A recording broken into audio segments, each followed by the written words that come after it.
শিশু সন্ত্রাসী মিল্টন মল্লিক, যার বিরুদ্ধে 3টে ওয়ারেন্ট সহ 19টি মামলা রয়েছে এবং এর মধ্যে বিস্ফোরক আইনও মামলা রয়েছে। তাকে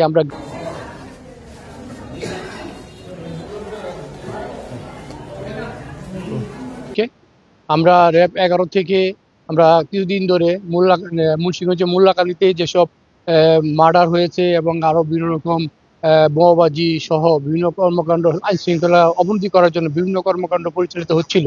আমাদের র্যাব 11 থেকে আমরা গোয়েন্দা নজরদারি বাড়াই এবং সেই নজরদারির পরিপ্রেক্ষিতে এবং ওখানে আইন শৃঙ্খলা রক্ষার কল্পে আমরা কাজ করি এবং আমাদের গোয়েন্দা টিম সেখানে কাজ করার পর আজকে অনেকদিন পরে শিশু সন্ত্রাসী মিল্টন মল্লিক, যার বিরুদ্ধে 3টে ওয়ারেন্ট সহ 19টি মামলা রয়েছে এবং এর মধ্যে বিস্ফোরক আইনও মামলা রয়েছে। তাকে আমরা গ্রেপ্তার করতে সমর্থ হই এবং তাকে আমরা মুন্সিগঞ্জ থানায় হ্যান্ডওভার করি।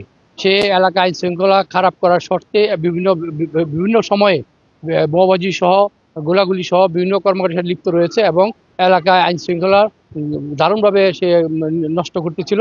আমরা র্যাব 11 আজকে তাকে অ্যারেস্ট করতে সমর্থ হই। কর্মকাণ্ড চলমান আছে এবং আমরা আরো এই বিষয়ে আমরা আরো গোয়েন্দা নজরদারি বাড়াচ্ছি এবং অস্ত্র উদ্ধারের জন্য আমরা সর্বোচ্চ চেষ্টা করে যাচ্ছি।